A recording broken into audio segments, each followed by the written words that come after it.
Alô, amigos, bem-vindos ao Gente que Fala ao vivo, de meio-dia a 1 pela Rádio Trianon, AM 740 São Paulo, Rádio Universal, AM 810 Santos, AltV, www.altv.com.br, com reapresentação 6 horas da tarde. E 11h30 da noite, TV Guarulhos, canal 20 UHF, canal 3 da NET. Nosso site, www.gentequefala.com.br, nossa página, Facebook/programa Gente que Fala, o Twitter, @Gente que Fala M, o WhatsApp é São Paulo 11 974012235, chat no site da AltV, ainda um telefone à sua disposição, 5052-6622. Participando desta edição de Gente que Fala, deputado Roberto Freire. Prazer tê-lo aqui, deputado. Prazer nosso. O senhor continua como presidente nacional do PPS? Continuo como presidente. Fundador, presidente atualmente? Fundador não fui, porque em 22, quando criaram, eu não era vivo. Não, dessa nova Mas etapa. do PPS, sim. E a partir de 92, com mudança, Eu estou falando nessa nova etapa de partido. Não, eu tirei aqui, eu fiz uma butada. Para lembrar que somos o partido mais antigo em existência no país. Também conosco o delegado Alexandre Zaquir. Prazer tê-lo aqui, Zaquir. Prazer é todo meu, partido do qual eu também faço parte. Com muito me orgulho por isso, viu? Maravilha. Você atualmente é vice-presidente do Sindicato dos Delegados do Estado de São Paulo. Sou vice-presidente do Sindicato dos Delegados de Polícia do Estado de São Paulo e hoje exercendo as minhas atividades como corregedor na Secretaria da Saúde. Também conosco o engenheiro Luiz Alberto de Araújo Costa, presidente da APEMEC. A APEMEC é a Associação das Pequenas e Médias Empresas da Construção Civil do Estado de São Paulo.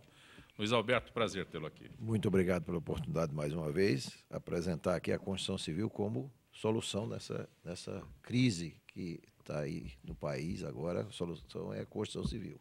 Eu sempre gosto de destacar, quando você vem ao programa, que a construção civil é a porta aberta para todos aqueles e sem a exigência de uma qualificação profissional. Principalmente da pequena e média, porque todo esse negócio que você está vendo envolvendo as empreiteiras não fala em pequena e média empresa da construção civil.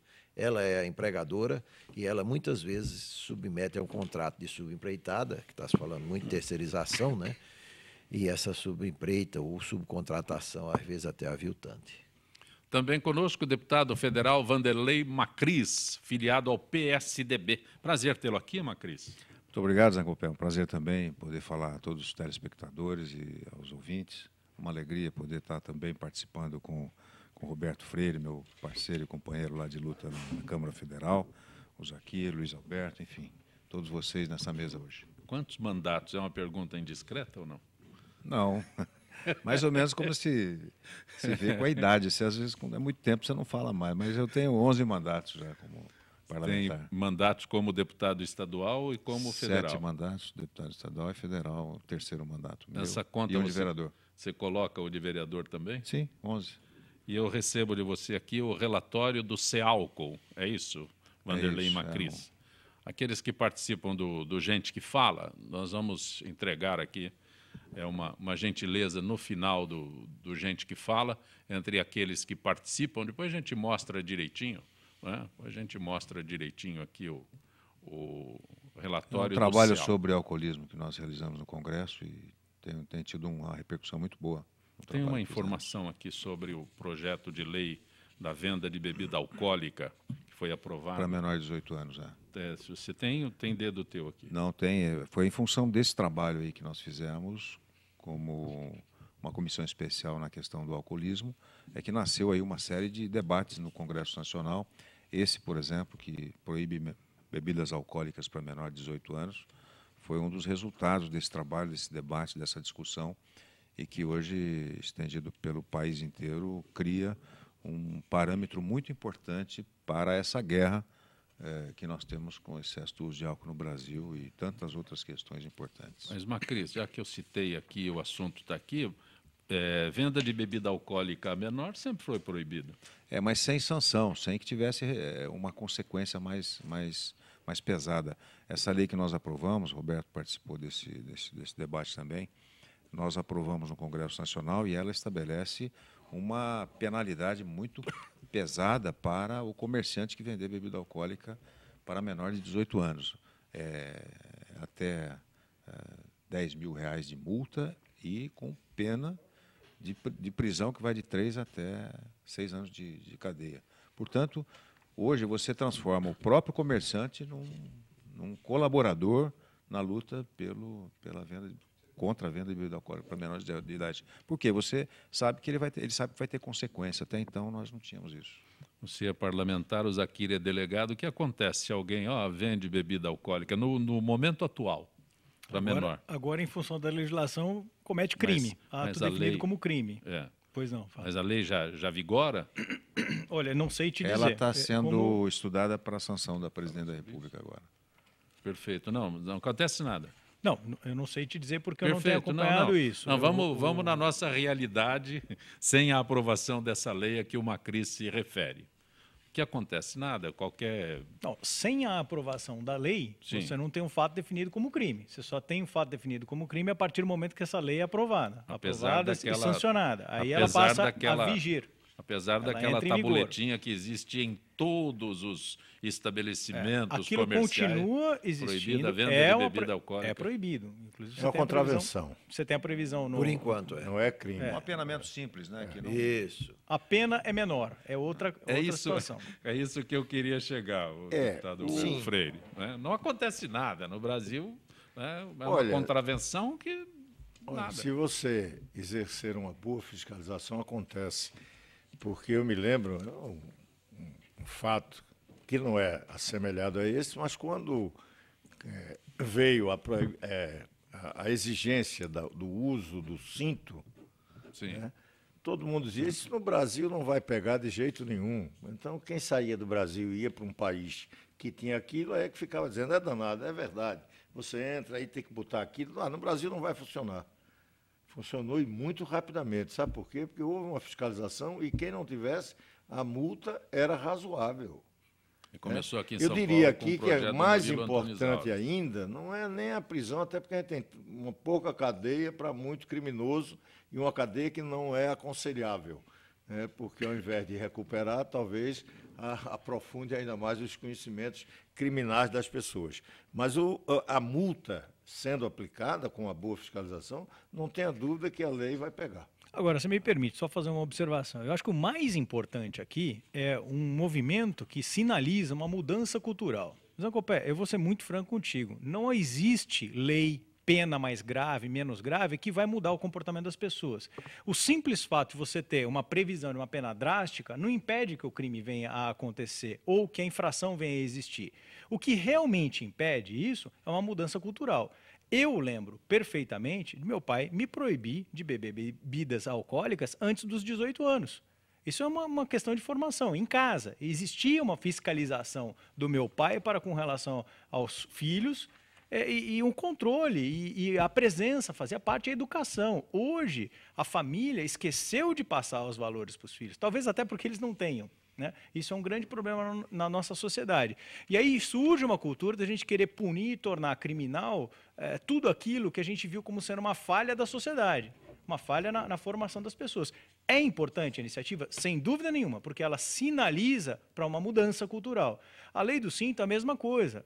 Por que foi importante? É um momento emblemático. Hoje, o meu filho ele não está preocupado se vai ser multado o carro ou não. Ele diz, é importante para a segurança. Ponha. Então, você muda a cultura. Não, isso para nós, inclusive, já passou a ser quase automático. É automático. Sem dúvida. Não precisa nem um carrinho mais moderno que fica apitando, chato. Tem uma outra questão também, viu, Roberto, que é o seguinte, quando nós tivemos um enfrentamento através de uma legislação da questão do tabaco, do fumo, do cigarro, né? Naquele momento também era um enfrentamento pesado. E nós conseguimos, hoje os malefícios... Hoje você tem as consequências de toda a luta que foi feita, da legislação aprovada, etc.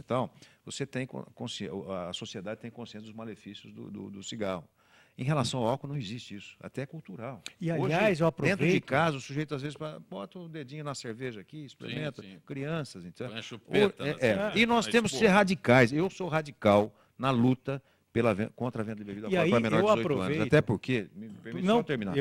Esse trabalho que nós fizemos lá, que foi um trabalho de 9 meses, né, nós chegamos a conclusões dramáticas, né, que a questão de vender bebida alcoólica para menores de 18 anos, o cérebro do menor, isso aí médicos, psiquiatras, debates, audiências públicas que nós fizemos, mostra claramente, quer dizer, se você beber bebida alcoólica antes dos 18 anos, você cria um processo de dependência no seu cérebro dramático que vai transformar esse adolescente, essa criança, esse adolescente, com certeza numa pessoa com a doença do alcoolismo. Então, é fundamental que a gente estabeleça uma guerra contra a venda de bebida alcoólica para menores de 18 anos. Em São Paulo, o governador Alckmin já tem esse trabalho. Hoje, a área da saúde faz a fiscalização, viu, Roberto? Aqui está funcionando. Quer dizer, você tirou, inclusive, do supermercado a mistura do alimento com a bebida alcoólica, não é? E hoje os grandes supermercados já estão exigindo o documento para o sujeito passar no caixa com a compra de bebida alcoólica. Só quero aproveitar para concitar os parlamentares que nos representam brilhantemente lá em Brasília, a também aproveitar esse momento para refletir sobre um outro assunto que não tem nada, não tem muito a ver com esse daqui, mas eu acho que é importante para a gente caminhar nessa evolução. Com relação à droga. Porque existe um movimento muito intenso hoje no sentido de descriminalização, inclusive pelo próprio Fernando Henrique. Zancopé, a única observação que eu faço aqui com relação à bebida alcoólica por exemplo, o uso da maconha, é uma só. Se eu resolver expor pessoas, terceiros inocentes, a risco, ingerindo bebida alcoólica e dirigindo, eu tenho instrumentos que permitem a fiscalização desse sujeito que infringe essa legislação. Ou seja, eu posso fazer um bafômetro, ou eu posso fazer um exame clínico, ou o policial, através de testemunha decorrente de sinais exteriores daquele sujeito que está conduzindo o veículo alcoolizado e expondo o terceiro a risco, eu tenho como punir esse sujeito. No caso da maconha, que traz efeitos idênticos ao do álcool, idênticos, né? No que diz respeito a reflexo e reação, essa fiscalização cairia por terra, porque os sinais exteriores do uso da maconha não são de fácil detecção. E aí eu teria uma situação contraditória no país onde o sujeito que toma uma taça de vinho não pode dirigir o seu veículo. No entanto, se ele tiver fumado o seu baseado, ele pode sair da rodinha, entrar no carro e sair dirigindo esse veículo. Mas você não tem mecanismo de saber não se... Não tem, Roberto, exceto pelo exame invasivo. E a nossa Constituição proíbe que o sujeito seja obrigado a fazer um exame invasivo. Sim, porque também proíbe o outro. Você não, se não quiser, não faz. Mas os sinais exteriores do uso do álcool permitem uma detecção. E no caso da maconha, os sinais exteriores, os médicos são claros em dizer eles não são suficientes para você indicar que o sujeito está ou não... Isso vai acontecer independente de qualquer discussão sobre descriminalização da maconha, que eu acho que é uma grande discussão. Não temos que deixar ela de lado, até porque isso cresce no mundo, o exemplo uruguaio, que vai proliferar. Até porque é melhor para controlar o próprio crime organizado da forma que lá foi feita, do que como se faz no Brasil. Essa é uma discussão que nós temos. Uma outra discussão. Perfeito. Eu acho que não acontece nada disso, só faz a mudança do tóxico. Tá? Passa de maconha para outros, crack, etc. A não ser que descriminalize tudo, toda a base. Mas isso já houve no mundo, descriminalização do álcool.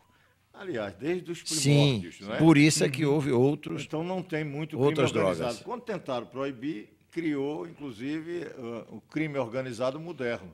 Nos Estados Unidos, a lei seca. Nos Estados Unidos. Então, todo crime organizado sabe como funciona quando você proíbe algo que tem dificilmente... Os seus caminhos, os seus desvios. Então, nós estamos vivendo isso no mundo. Então, essa é uma boa discussão e que eu acho que Fernando Henrique, nisso, demonstrou, inclusive, muita coragem, de quem realmente tem estatura de estadista como ele tem.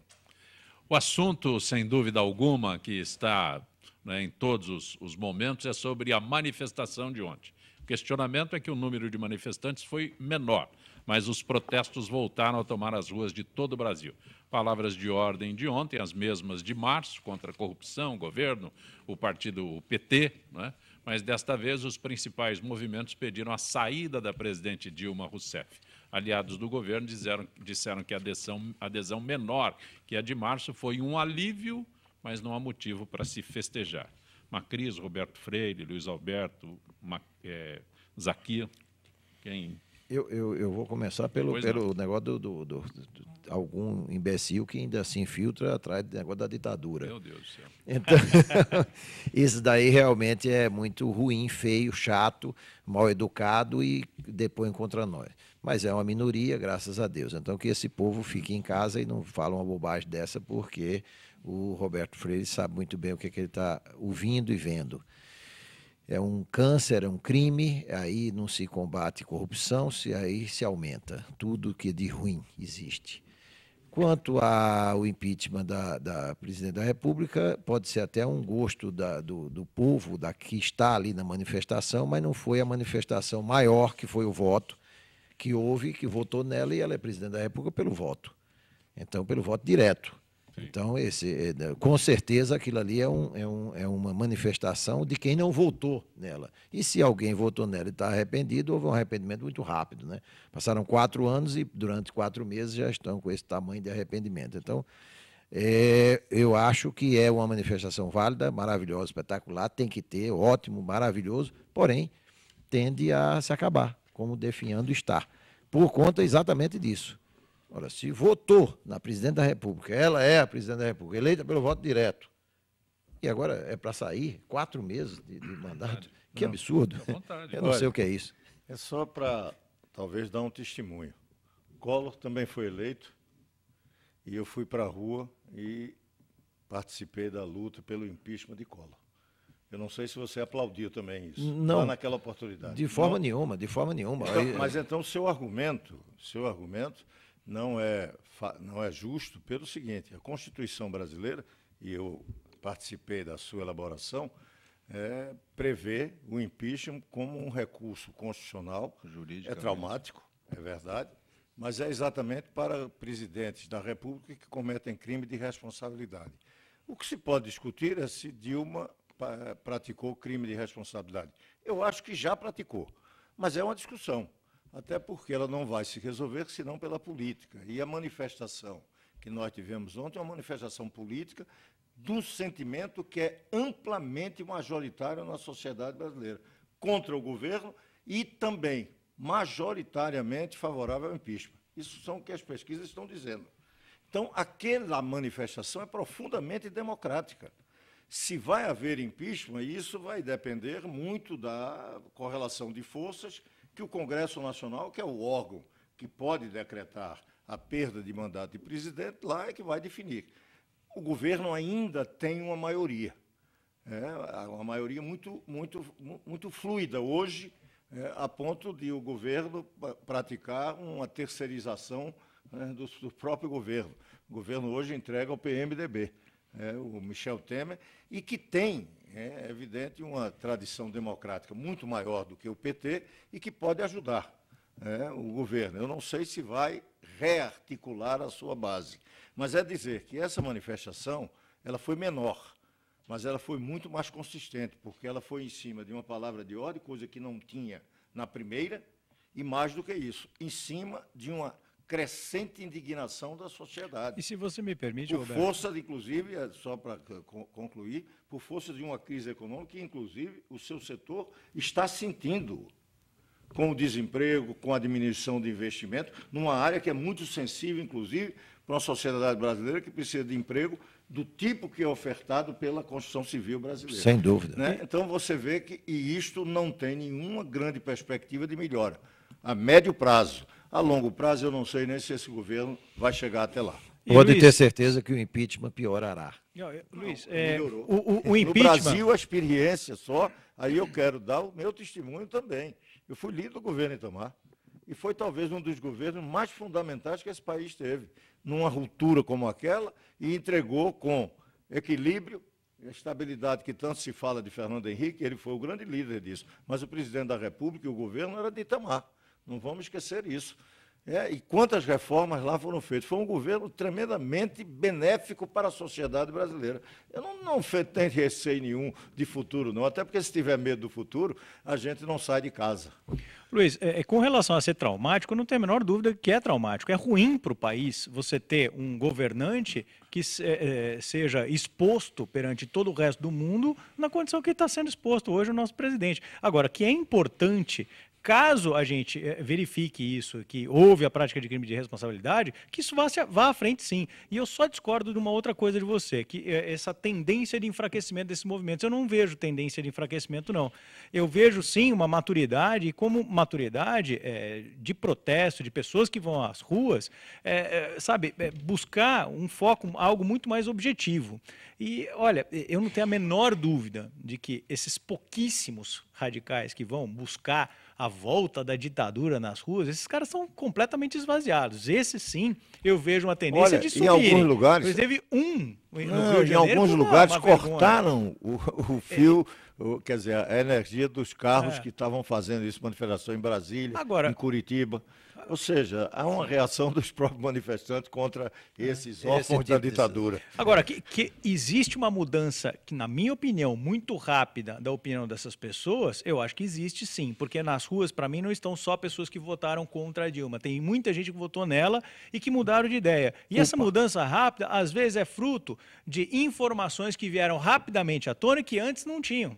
Então, você muda de ideia rapidamente a partir do momento que você tem acesso à informação. Está lá no Folha de São Paulo hoje os percentuais de participantes, né? 73% branco, não sei o quê, o nível superior, tanto não sei de quê. Etc. Esse Brasil, tá vendo? Visto unicamente por alguns partidos políticos, esse Brasil não existe mais.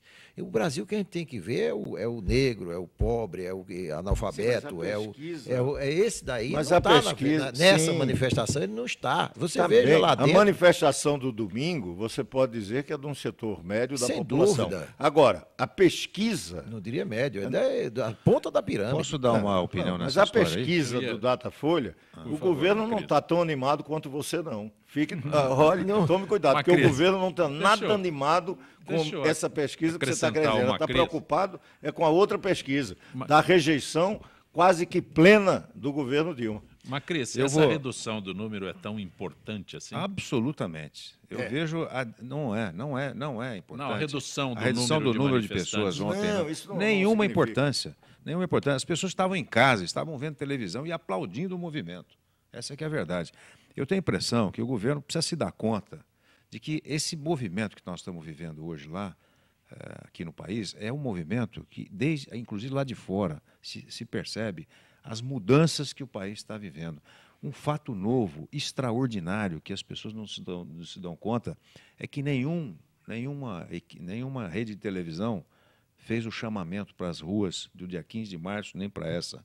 Que nenhum jornal fez publicidade chamando as pessoas. Espontâneo. Que nenhuma rádio fez campanha para que as pessoas fossem às ruas. Isso foi uma coisa de um fato novo, que são as redes sociais. Isso está acontecendo, as pessoas não se dão conta. O Brasil está mudando. Não é? A presidente Dilma não está se apercebendo disso, esse governo não está se apercebendo disso. E nem o Congresso Nacional, muitas vezes, Roberto. Nós nos atentamos para essa mudança que o Brasil está propondo, ou nós vamos todos ser atropelados. A presidente Dilma já está atropelada. Ela está com 13% de popularidade. Isso é o fundo do poço de um governo. Isso é branco. Isso é o fundo do poço. Não. Mas que branco e classe média. Isso é a sociedade se manifestando em todas as áreas. Eu participei das diretas já, como participou o Roberto. Participei do Fora Collor, quando que o Roberto também no mandato participou. E nós estamos vendo neste momento essa mudança. É uma mudança diferente. Naquele momento nós tínhamos, e aí é um certo perigo disso, nós tínhamos lá condução muito clara dos movimentos das diretas já, por partidos políticos, na demissão do impeachment do Collor. Agora não temos isso. O que nós precisamos ter é a responsabilidade para começar, no Congresso Nacional, a assumir esse movimento que vem da sociedade, das ruas para dentro do Congresso, e a gente dar o rumo necessário para esse país. Se tiver que ser impeachment, que seja o impeachment. Se vai assumir o Michel Temer, que é o vice-presidente, é da Constituição, que ele assuma, mas com a responsabilidade e, mais do que isso, com a consciência de que o processo de mudança está em andamento, e que se ele assumir o governo e não tiver a responsabilidade de atender essas demandas da sociedade, vai ser atropelado também. Essa é a visão que eu tenho desse momento. E eu acho importante a gente não transformar isso em um movimento que aparentemente pode ser de luta de classe, porque não é isso, eu acho. A gente não vive esse momento de luta de classe. Nós vivemos um momento de luta pela ética. Nós vivemos um momento de luta pela moral, um momento de luta para que as coisas possam ser defendidas de um modo muito tranquilo. Eu só fico ouvindo tudo isso e me lembrando da satisfação que deve ter a Aécio Neves, né? De não ter entrado nessa gelada. Olha, mas teria legitimidade, porque um dos aspectos importantes de todo esse desgaste é o estelionato que ela cometeu. Porque se fosse a Aécio, a sociedade ia esperar uma mudança. Não imaginava que um oposicionista viesse para dar continuidade ou dizer que o Brasil era edulcorado como Dilma passava nos seus programas de televisão. Então, a sociedade ia, pelo menos, entender que, como oposição, ia mudar.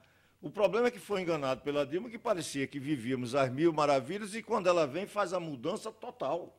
E isto parece que é uma das coisas, componentes importantes, da grande indignação, é que as pessoas se sentiram enganadas, né? Foram levadas a pensar uma coisa e, no final, ela fez exatamente o contrário do que ela dizia que iria fazer. Basta ver uma coisa, quem é, e isso aí não é para quem uma conta de luz aumentando 20% vai criar problema para a sua vida. Né? Nós, vamos falar aqui entre nós. Não é. Você pode sentir o impacto, mas não é algo que mude substantivamente. Mas para a grande maioria da população brasileira que recebeu um anúncio de que iria diminuir a conta de luz antes da eleição, vem a eleição, é eleita e imediatamente aumenta desbragadamente a conta de luz, para quem tem salário pequeno e que aquilo tem um impacto decisivo na sua qualidade de vida, são esses que estão indignados. Podem não ter ido para a rua da Paulista, das cidades brasileiras, ontem, mas estão indignados em casa. Claro, ou alguém vai imaginar que não, a inflação e tudo mais. É só um registro aqui antes de ir para o intervalo, quando aqueles se manifestam pela ditadura, só lembrando que se fosse na ditadura não poderiam se manifestar. O programa não existiria, mas as pessoas que hoje clamam pela ditadura não falava. Não estaria podendo se manifestar. Você está acompanhando Gente que Fala pela Rádio Trianon, AM 740 São Paulo, Rádio Universal, AM 810 Santos, AltV, www.altv.com.br, com reapresentação 6 horas da tarde e 11h30 da noite, TV Guarulhos. Retornaremos em instantes.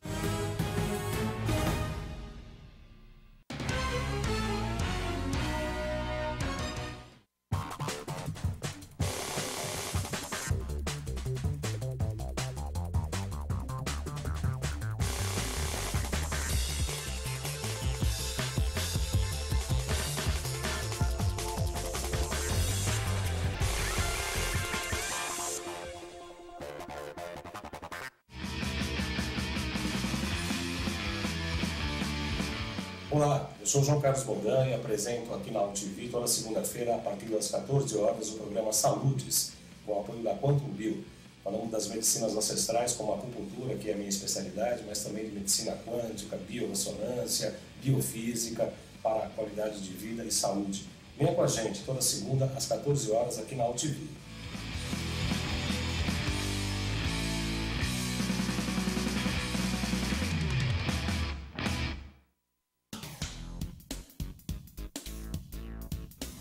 Sim, meus amigos, muito prazer, eu sou Sérgio Oliveira e estou aqui para lembrar vocês que toda segunda-feira, 9 horas da noite, eu estou aqui na TV da internet com o Futebol Alternativo TV.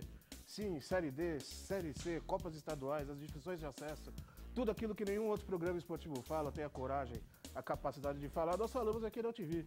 Toda segunda, 9 horas da noite, só aqui na TV da internet.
Você está acompanhando Gente que Fala pela Rádio Trianon, AM 740 São Paulo, Rádio Universal, AM 810 Santos, AltV, www.altv.com.br, com reapresentação 6 horas da tarde, e também TV Guarulhos, 11h30 da noite, canal 20 UHF, canal 3 da NET. Conosco hoje, deputado federal Roberto Freire, engenheiro Luiz Alberto de Araújo Costa, que é presidente da APMEC, delegado Alexandre Zaquir, deputado federal Vanderlei Macris.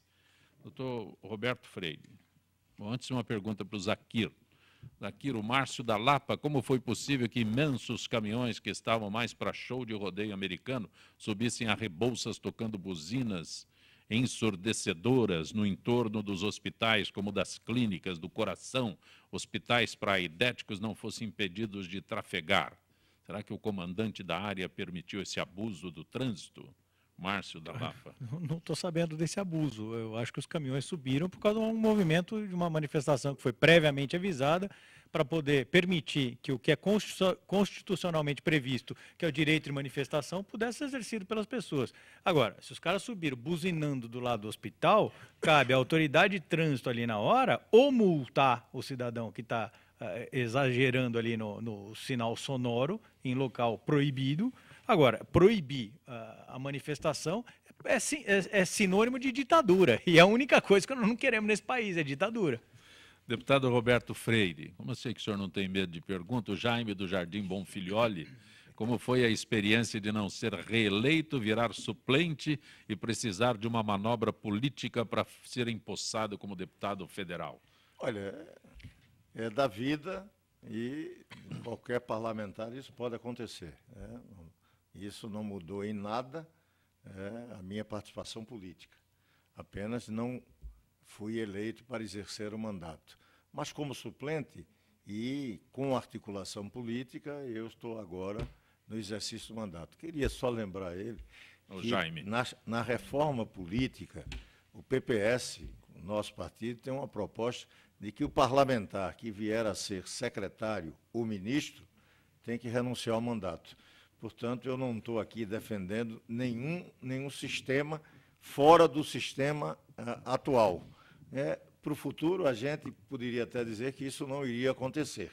Mas, como é da lei, eu vou exercer o mandato como exerço com a mesma plenitude que exerce o grande deputado Vanderlei Macris.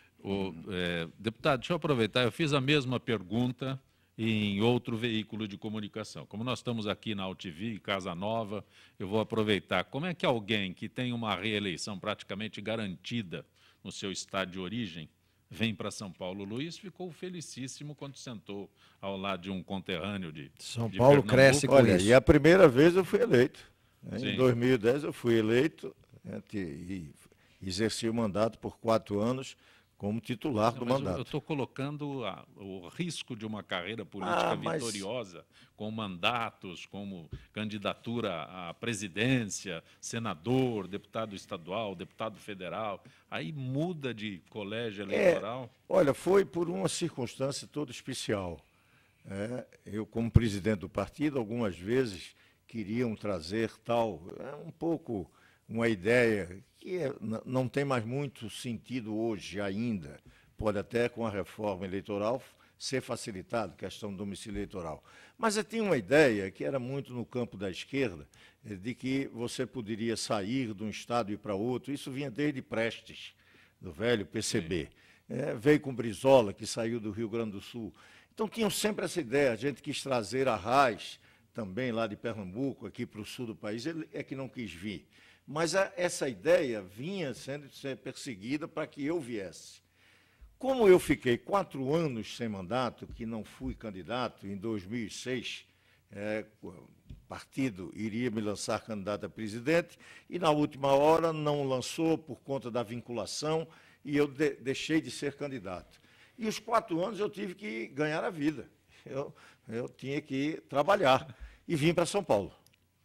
E fiquei com uma relação em São Paulo, e aí não voltei mais para Recife, até porque lá o partido pequeno tinha acabado de eleger o deputado Raul Jungmann. Então, provavelmente, 2 em Pernambuco, ou eu ou ele, poderíamos correr risco. E São Paulo continua sendo, talvez isso fique muito evidenciado, é a grande cidade cosmopolita hoje do país. Aquilo que foi o Rio há um tempo atrás, quando Brizola foi ao Rio, hoje São Paulo claramente é o grande estado, e a capital é a cidade mais cosmopolita. Aqui ninguém está perguntando de onde você veio, está perguntando o que você é. Perfeito. Então, eu queria só me permite dar uma opinião. Eu tenho a impressão que São Paulo com o Roberto ganha. Né? São Paulo ganha. Sim. Nós roubamos o Roberto lá de Pernambuco. Então, ele eleito e reeleito por São Paulo. São Paulo é isso que ele falou. Agasalha aí todas as origens de todos os estados brasileiros. E, sem dúvida nenhuma, a presença do Roberto Freire lá, pela sua história, pelo seu trabalho, pela dedicação, pelo seu espírito democrático, vai ser sempre uma grande liderança de todos nós. São Paulo ganha. Você perguntou isso para eu receber esse elogio. Obrigado. De maneira alguma. Macris, será que o impeachment do governador do estado do Paraná, que é do seu partido, sairá antes que da Dilma? É Janice Almeida de Santos que pergunta. Olha, o Paraná tem uma Constituição, ela tem a Constituição Federal que rege as leis do país. O governador está submetido a essa regra, não é? E cabe lá a autonomia da Assembleia de São Paulo e as próprias do Paraná e as próprias ações do governador, que, na minha opinião, não tem muito sentido o que está acontecendo. Ele simplesmente está atuando de maneira a dar um rumo para o estado do Paraná. É um governador excepcional, tem uma grande liderança em toda a região. E em relação à presidente Dilma, quer dizer, é outra lógica, tem um outro significado o movimento nacional que se faz contra a presidente da República. Então, é assim só que eu gostaria de dizer. O Paraná tem que estar cuidando do problema da prática de crimes, não é de responsabilidade, mas é de alguns políticos ligados ao PT. O André Vargas, que era o vice-presidente da Câmara dos Deputados, era uma das principais lideranças do PT, e é do Paraná, está preso. Gleisi Hoffmann. Gleisi Hoffmann está também denunciada. O governador está sendo muito contestado por uma disputa político e eu diria, de base salarial, de base de direito de servidor, que é algo importante, claro, está lá num confronto. Se tiver algum crime de responsabilidade para dizer em relação a ele, que façam lá o que eu estou imaginando que a gente vai ter que fazer contra a Dilma. Mas não me parece que isso tem em relação ao governador. É muito mais um conflito salarial, um conflito trabalhista, do que algo que tem a ver com a prática de crimes de responsabilidade, como nós estamos tendo no governo federal. É mais uma ação administrativa né, do que política propriamente dita. Luiz Alberto. Com as obras do metrô de São Paulo devagar quase parando, já estaria ocorrendo demissões de operários nesse setor público? É o Carlos Mendes de Guarulhos que pergunta. Sem dúvida, Carlos. A demissão é como se fosse uma represária da grande empresa sobre o que está sofrendo, né? A grande empresa ela foi estuprada e agora ela está sendo perseguida e morta. O estuprador permanece vivo. Então, esse caso é mais ou menos isso. A empresa está demitindo e está quase parando a obra do metrô para mostrar que prejudicada foi com a prisão do seu presidente, com as ações que tem contra seus diretores e assim. Então, isso vai prejudicar a mão de obra, mas vai abrir, por outro lado, uma grande parcela de funcionamento da construção civil, entrando as pequenas e médias empresas no lugar dessas grandes empresas, que elas são aptas a fazerem a obra. Por exemplo, no estádio ali do Corinthians, nós existíamos ali dentro 460 empresas pequenas e médias construindo aquele estádio. No entanto, dá a impressão que é uma construtora que foi contratada para fazê-lo. Então, eu não tenho medo dessa desemprego, ele vai retornar ao pleno emprego na construção civil. É a única maneira de dar uma virada nisso, aquecer a economia de uma hora para outra através da construção civil. O prefeito de São Paulo está tendo agora, graças a Deus, a consciência disso, andou parado, e eu creio que a resposta é rápida. Nós vamos assumir essa parte das grandes empresas que elas não queiram continuar ou que estejam em algum tipo de litígio. Pedro Fontana de Santana diz: o PT está tão mal que a desculpa que eles dão é que teve menos manifestante dessa vez. Maura da Cachoeirinha, aliás, tem duas perguntas no mesmo. Vejo que os manifestantes de ontem, paulistanos, não falta água, não há corrupção no metrô, não há greve de professores. São Paulo está uma maravilha. Estranha essa visão, diz a Maura da Cachoeirinha. Ué, mas a manifestação foi só em São Paulo? Bom, Jerusa Alves, Santa Cruz. Zancopé, porque hoje no programa Gente que Fala só foram convidados pessoas que são contra o PT, nenhuma a favor do partido, como determina a imparcialidade jornalística. Quero muito saber da produção. É fácil, eles não aceitaram o convite. É fácil, muito fácil. Ou não achou ninguém para poder? Eles foram convidados e disseram que não podiam. Vários foram convidados, passava de um para outro e eles não aceitaram o convite, Jerusa. É isso. Mas não que a gente tenha feito intencionalmente a formação de uma mesa dessa forma. Faltou manifestante para vir aqui, viu? Faltou manifestante. Faltou manifestante, tem que se manifestar. Né? Mas, olha, quem viu o PT com a sua presença e vê hoje nesse isolamento e nessas recusas, evidentemente é algo que preocupa na democracia, porque eles representaram algo significativo quando surgiu. Despertaram até muita esperança. Eu quero dizer que em 2002 eu participei do governo no começo de Lula. Saí ainda bem antes de mensalão. Parece que estava com pré-munição. Só para dizer que, lamentavelmente, não participam mais dos debates. Estão realmente muito atingidos por todo esse processo, particularmente, não tem nenhuma dúvida. O que é triste, né, Roberto? Porque a gente só tem homens sérios e mulheres sérias ainda Nós lá. Estamos acostumados. E que estão sendo enxovalhados, como está sendo enxovalhado a esquerda brasileira, pelo que eles fizeram no governo. No parlamento, a gente tem lá no dia a dia, e o Roberto sabe disso, lá no plenário da Câmara, o debate se dá de maneira bastante afirmativa. E já se sente essa postura acuada do PT em relação ao enfrentamento do debate, porque os argumentos começam a se esvair e não há mais condições de você discutir. Você vê aí, o interesse do país. Não é etc. o argumento de combater a corrupção, é porque os outros são corruptos. Eu não venho aqui discutir, por exemplo, se vão fazer impeachment contra o governador do Paraná. Se tiver elementos, que faça. Perfeito. O PT não admite isso, vem se defender dizendo que os outros são corruptos também. Ora, de falar da corrupção, que se apure a corrupção e que se prenda também, se porventura tiver alguém implicado aí em escândalo no metrô, ou seja onde for. Jerusa, só para acrescentar, eu retornei à apresentação do Gente que Fala há 6 meses, mas eu fui um dos primeiros apresentadores, sucedi o Walter Abrão há 15 anos. E eles sempre foram convidados, as pessoas, vamos colocar de partido, mas as pessoas de esquerda sempre foram convidadas, as pessoas integrantes do partido sempre foram convidadas e aceitaram, e participaram muitas e muitas vezes. E de uns dias para cá, esse convite está sendo difícil de ser aceito, lamentavelmente. Aqui nós teríamos a oportunidade de um debate muito mais amplo, sem dúvida. Patrick Donovan está em Londres acompanhando, é a primeira vez que vejo e verei sempre. Obrigado, Patrick Donovan. Por favor, assista sempre. Está em Londres, né? Neide Romano da Vila Medeiros. Será que aqueles brasileiros que se manifestaram em Lisboa, Paris, Nova York e outras cidades do mundo são, em sua maioria, das classes C e D do Brasil? Pergunta Neide Romano da Vila Medeiros. E ainda Adriano, deputado Roberto Freire, o que o senhor acha da diminuição da pensão por morte em 50%? Será aprovado? Olha, esse é um dos aspectos que vai ter e vai gerar muita polêmica, né? Quando se discute, por exemplo, que Dilma falava que a vaca não iria tossir, porque ela não ia mexer em direito dos trabalhadores, o seu projeto de ajuste mexe. Você pode até admitir que alguns ajustes precisavam e precisam ser feitos. Também não vamos fugir disso.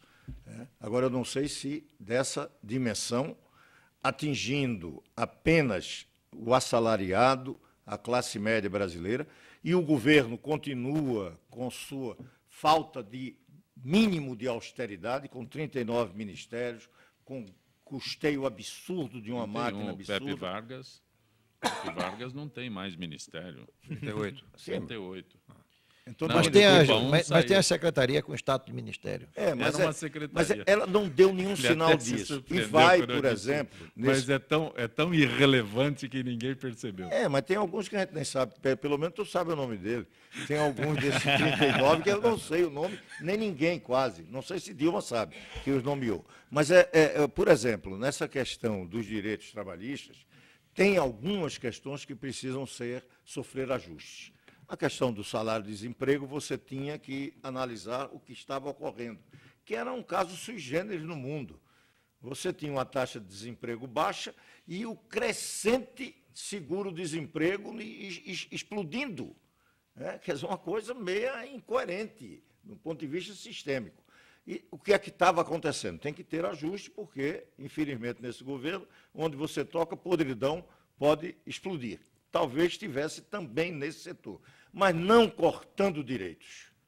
Mas já tem tão pouco direitos os trabalhadores e assalariados brasileiros. Não a interrupção. Eu quero dizer... me perdoa, Macris, esses ajustes têm que começar dentro de casa. O governo tinha que começar fazendo a parte dele, saneando contas, aplicando de forma correta e, principal... essa crescente, por exemplo, do salário do auxílio-desemprego é fruto do quê? Eu não tenho a menor dúvida. Se você aumenta o emprego e aumenta também o salário-desemprego, é fruto de fraude isso. Se você espremer, e hoje você tem ferramentas de controle que são muito fáceis de serem aplicadas. O que não interessa é fazer o trabalho de casa. E aí sim, essa vaca que não ia tossir já está tossindo, espirrando, e aí muito mais coisa. Eu só quero fazer um adendo nessa história, que é o seguinte: nós defendemos um ajuste pelo lado da despesa. O que faz o governo, o presidente Dilma e o PT? Um ajuste pelo lado da receita, ou seja, penalizando o contribuinte, penalizando o cidadão, com aumento de gasolina, aumento de energia, quer dizer, essas coisas todas. Então, o ajuste pelo lado da despesa, esse é o mais difícil de fazer, porque você tem que mandar embora esses 25 mil funcionários em comissão, em cargos de comissão que tem no governo. Por que não corta um pouco isso aí? Por que não diminui o número de ministérios? Por que não dá, como disse aqui o nosso delegado, por que não dá exemplos claros? Não se dá nenhum exemplo nessa direção. Ou seja, quem tem que fazer, quem que dá o comando do ajuste, não dá exemplo. Aí é indignação total, né? Macris, Roberto Freire.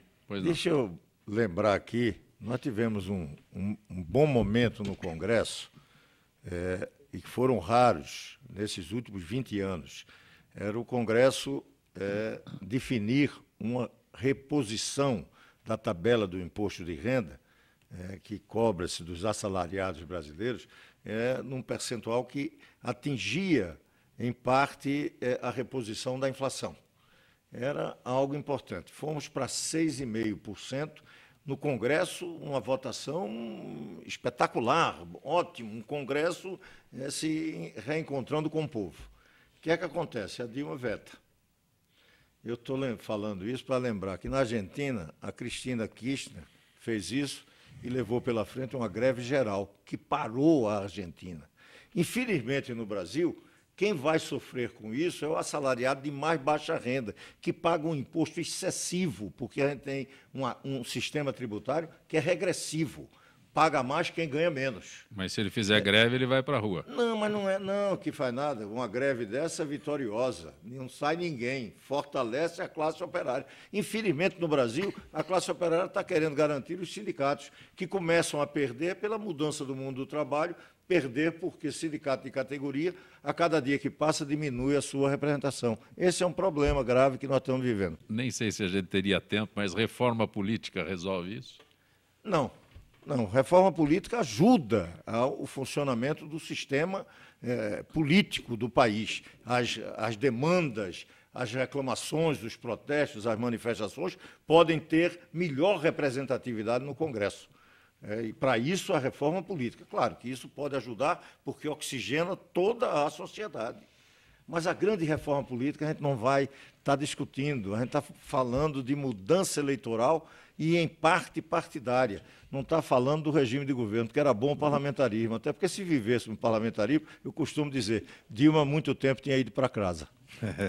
Alguma coisa? Eu sou favorável à reforma política, aí tenho certeza que o Roberto também, em algumas questões, claro, a gente debate isso de maneira importante lá na comissão, e estou vendo pela primeira vez, se o Congresso tiver juízo, Vai fazer. Se tiver juízo, vai fazer dessa vez. As outras vezes todas foram só ensaios. Né? Chega até um ponto e para. Nós temos muita coisa para mexer. A questão da coligação proporcional, isso é uma vergonha. Mais de 30 partidos no país. Essa questão da coligação proporcional, isso tem que ser mexido. A questão do cláusula de desempenho tem que ser mexida. Tem muita coisa. Cláusula a questão de do voto distrital. Eu sou favorável ao voto distrital. Eu sou um deputado distrital. Isso não me impede de discutir as grandes questões nacionais, como discuto hoje. Não é? Então, isso aproxima. O que precisamos? Mudar. Esse sistema que nós estamos vivendo já não tem mais o apoio da sociedade. Ou a gente muda, ou a sociedade vai nos mudar. Essa que é a verdade. Então, eu acho que a reforma política poderá ser uma resposta para a sociedade. Fazer uma reforma sem que a coligação aproxime, proporcional, o deputado Roberto Freire se estaria aproxime, fora. Não, que aproxime mais, Estaria fora. aproxime mais o cidadão do seu eleitor. Mas do só seu pra- Talvez representante. não, Mas Roberto. É isso que Talvez é. Mas não. o PPS... Não, mas é bom dizer isso. Mas o PPS vota pelo fim da coligação. Perfeito. Só porque É uma eu estou coerência. discutindo a reforma política, e isso é que é uma coisa que, de vez em quando, cria um curto-circuito lá no Congresso. É que nós precisamos discutir a reforma política no interesse do país. Lamentavelmente, tem alguns parlamentares que pensam que está votando uma reforma política para o seu benefício. Então, só para mostrar a você, em 2 oportunidades, que nós estamos lá discutindo o país.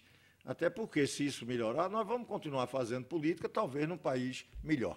E só uma observação, eu acho que o Zancope, acho que talvez o Roberto não estivesse fora, porque ia mudar o modelo de fazer campanha. Também era isso. Porque muda o modelo de fazer claro, campanha claro, e muda claro. todo o contexto. Então você não pode partir de uma premissa que causaria, em função do número de votos que ele teve hoje, um resultado pré-definido. Eu fui candidato a deputado estadual, tive 10.590 votos, com um modelo de campanha que teve uma insignificância de recurso e foram votos extremamente localizados. Então, muda o modelo, e é isso que a gente precisa. E o Congresso vai fazer a reforma política por sobrevivência. Deixa eu dar aqui uma notícia. Eu não tenho nenhuma dúvida que em maio, bote aí, Sim. em maio nós estamos começando a discutir em plenário a reforma política. E esse Sobrou movimento um minuto, que se bom, faz no Marcelo. país Que hoje bom. vai ajudar Vai isso ajudar, aí. Vai ajudar claro. esse cara. Sobrou um minuto para você, Luiz. A reforma política que se avizinha, O cidadão feita Luiz pelos políticos, Alberto. Tando, para mim me parece algo que já foi estudado e não aceito e não tenho muita confiança nela. Por exemplo, vamos pensar num sistema de uma Câmara só, acabar com a Câmara Sistema bicameral, bicameral. Senado e Câmara Federal. Vamos pensar em voto distrital puro. Vamos pensar porque aí você acaba com essa história por tabela de financiamento de campanha. Financiamento de campanha público é uma excrescência. Financiamento Já de existe. campanha não pode existir. Fundo partidário já Financiamento de sindicato é outra, quer dizer, também não mas- pode existir. O sindicato tem que ser uma vontade própria do sindicato. Esse é o problema Então, da reforma política. Você Eu acho colocou que claro. tanta coisa radical dessa forma, feito pelo próprio político, eu não acredito muito nela. Portanto, Mas é o que ele sem falou, vai acreditar na reforma beneficiar, política. sim. Não, mas Não, é não. óbvio. Mas é óbvio. Deixa eu dizer aqui, nós estamos com 5 cidadãos brasileiros aqui. Provavelmente cada um tem uma ideia de reforma política. E eu não posso dizer que quem não concordar com minha ideia não está querendo fazer reforma. Perfeito. A reforma que eu estou falando é a minha. Eu, por exemplo, posso dizer, acabar com o Senado, então vamos não discutir mais e acabar a Federação Brasileira. Porque o Senado representa a federação. Eu estava hoje discutindo com o FAS, que é a reunião dos secretários da Fazenda, que determinam muito mais até do que o próprio Poder Legislativo. Eles têm uma vinculação direta, sabe com o quê? Com o Senado. Por quê? Porque o Senado é a casa que cuida da Federação Brasileira, porque lá São Paulo é igual ao Piauí. Não tem a mínima dúvida. Por isso que eu pensava em acabar com a Câmara, não com o Senado. Mas aí acaba com a representação. Acaba com a democracia. Acaba com a democracia. Aí é do cidadão. Deputado. Mas é normal. E eu quero dizer a você que essa discussão está lá acontecendo. Está lá. Daí a dificuldade do consenso para a gente votar. Registrar apenas que o Patrick Donovan enviou outra mensagem agradecendo a leitura. Agora aí, 4h59, tá certo? Tarde fria. Obrigado, Patrick Donovan. Deputado Roberto Freire, muito bom tê-lo aqui, grato. Olha, eu que agradeço, viu? E dizer que um único problema que não depende de nós é que o PT volte a discutir política. Luiz Alberto, muito bom tê-lo aqui, sabe disso. Eu agradeço e tenho certeza que a solução do Brasil está próxima e passa muito para acabar com o desemprego utilizando a Constituição Civil rápida de pequenas obras. Alexandre Zaquir. Obrigado pela oportunidade de aprender um pouco aqui. Macris, para quem eu mando o livro do Macris, por favor? O livro do Macris. Grato por ter vindo ao Gente que Fala. Espero consiga mais vezes na agenda para participar conosco. Eu que agradeço, Sancopé, e principalmente com um grupo de pessoas tão importantes como essa aqui, e dizer que é uma alegria para mim. E eu sou muito confiante no futuro do nosso país. E vejo com muita alegria esse movimento da sociedade na direção do futuro. E nós estaremos lá no Congresso, com certeza, sujeitos a essa pressão legítima da sociedade para fazer as grandes mudanças. Eu acredito nisso. Teu livro a gente entrega para a Selma da Vila Guilherme. Depois você entra em contato com a produção e a gente vê a forma de entregar para você, ok, Selma? Gente que Fala tem na direção-geral o jornalista Fausto Camunha, a diretora de produção Zenilda Salvato, a redação Raela Brandão, Pedro Esquiavão, na pauta José Carlos Sicarelli, produção cultural Ricardo Godoy, na rádio Trianon Neildo Neres, Cléo Rodrigues, Ricardo Valim, Benebenê, na direção da UTV Alberto Luquete, na técnica James Eduardo, Marcelo Fontan, Iago Matsumoto, Sérgio Oliveira. Estaremos de volta amanhã, meio-dia. Gratos, até lá.